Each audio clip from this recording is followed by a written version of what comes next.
welcome back to my channel. My name is Sarah, and this video is going to be my highest rated Kindle TBR books. So books that I haven't yet read, but are on my Kindle. So here we go.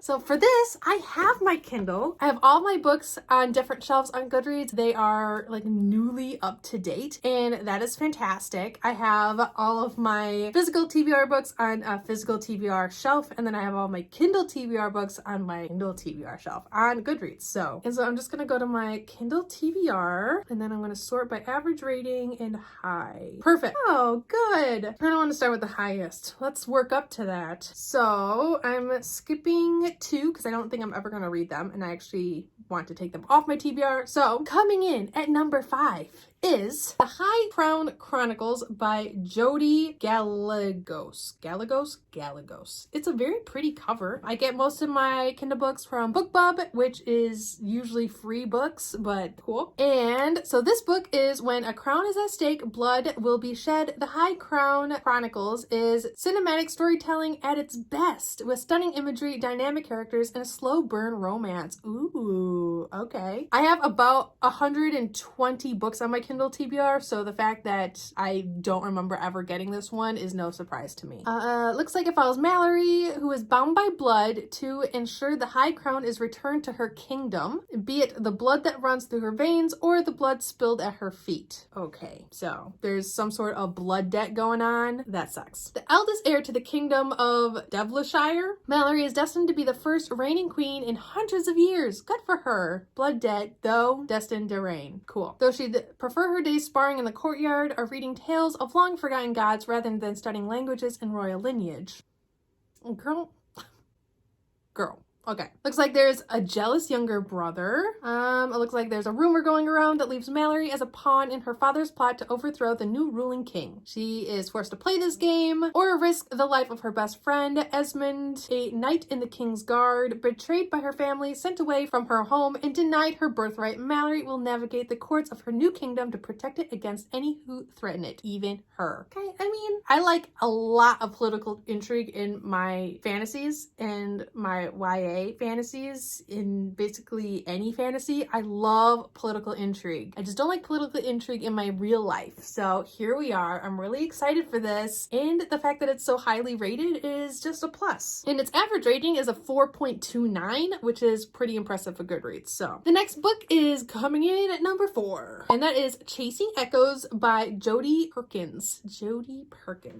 And the average star rating for this one is a 4.37. Wow. I'm impressed. It looks like Taz can make things fall with a single glance. Of all the random bizarre powers that she and her 3 sisters were born with, hers is clearly the most useless. That is until New Year's Eve, when high school senior Strider Black executes a cruel joke. Taz uses her powers and all hell breaks loose. Looks like Strider, the one who tries to execute said cruel joke, is sent straight into a mysterious stranger's powerful curse, one meant to teach him a lesson. Desperate for help, Strider unwittingly drags Taz into the curse with him. Now both are forced to relive the same 20 days of their lives over and over. So it has that like replay time trope or time replay trope. I don't even know what the trope is actually called, but it looks like it plays a huge part in this book. I'm not usually a huge fan for like reliving the same day or the same year or anything over and over again trope, but I mean, if it's executed well, it may not be so bad, but we'll have to see. I'll get to the book at some point in my life. It's fine. Next is Illustrated Girl by Josephine Angelini, my all-time favorite author. I have not read this book of hers yet, and yeah, here we are. But I'm really excited for it. The average star rating for this one is a 4.38. People love it. People love Josie. It's fine.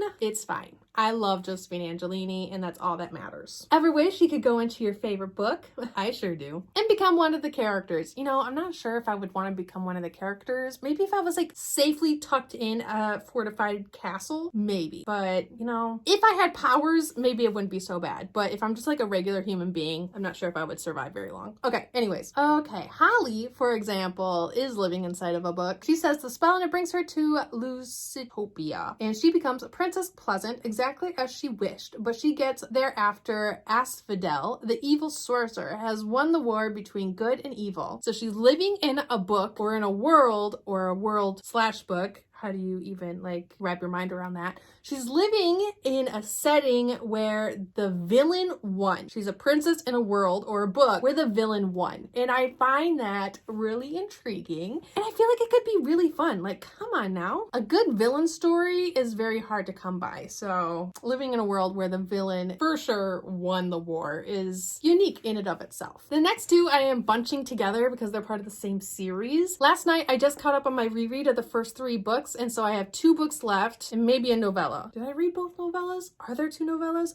I know there's one novella and I read it. That is The King's Obsession and The Captain's Prize, which is part of the companion series by Tanya Bird. So The King's Obsession has a 4.51 average rating and The Captain's Prize has a 4.47 average rating. And I finally finished my reread of books 1 through 3 and literally last night, like less than 12 hours ago. And so here we are. And so these 2 books I haven't read yet ever. Like they're going to be a first time read for me and I'm just really, really excited to finish the series finally. I started it when it wasn't done yet and I fell in love with it. And then every time a new book comes out, I just reread what I've already read and then read whatever new came out. But I am caught up. I think the series is complete. Maybe, I don't even know. And yes, so I'm going to read books 4 and 5 and I'm just so excited. But basically it is kind of a not really retelling, basically a concubine story where girls are sold to the kingdom, to the princess, to the kings. Women are sold to the males of the royal family and basically are glorified prostitutes. And it has a lot of very hard-hitting topics. So please look at trigger warnings on Goodreads for this book. Off the top of my head, there is physical abuse, there is a miscarriage, there is rape, and anything else you would deem to be part of a story about concubines and women sold into basically slavery. That it's very much a story. So it's not lighthearted. It is very, very serious. But it is done so well. I love this series. And from the ratings on Goodreads, other people agree with me. So I 100% think anyone who doesn't mind kind of a very brutal story to like just go in and try it. It's a romance, but it is dealing with a lot of really hard topics. So I like dark, gritty romances, and I definitely get that from this series. So I'm glad books 4 and 5 are so highly rated on Goodreads, and they're basically the second and third highest rated book on my Kindle TBR out of 122 books. So that is great for me. And now leading into the highest rated book on my Kindle TBR is Night by Karen Lynch. This is book 2 to the Fae Games. I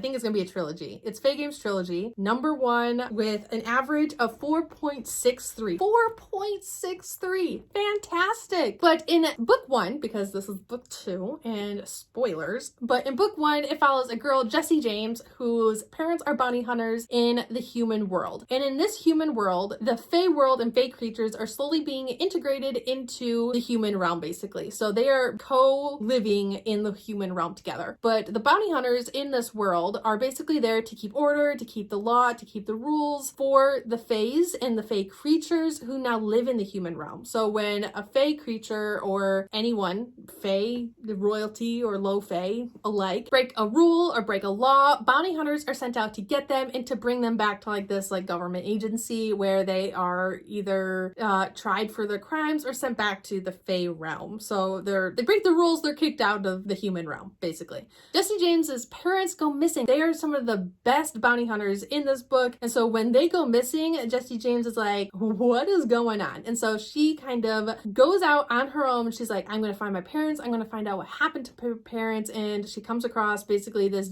deep, dark underbelly of a conspiracy that's going on. She gets some help from some high fae, and it's just magical. It's a very magical book. She is 18, so this is YA verging on new adult, but I mean, it still reads very similar to a YA. So, I mean, here we are. So I am hoping in the next 2 books, I haven't read Night yet, obviously, because it's on my Kindle TBR here, and book 3 isn't out yet, but I am hoping it brings in a little bit more new adult aspects and it maybe matures up a little bit, but you know, time will only tell. But I absolutely love book 1 and I'm really excited to read book 2. And so those are the books on my Kindle TBR that are the very, very highest rated books. And yes, I'm excited. I'm like overly excited. It's fine. And so yes, if you've read any of these or if you're looking to pick up any of these and have any questions, let me know. I am willing to answer questions because some of these I have started the series already,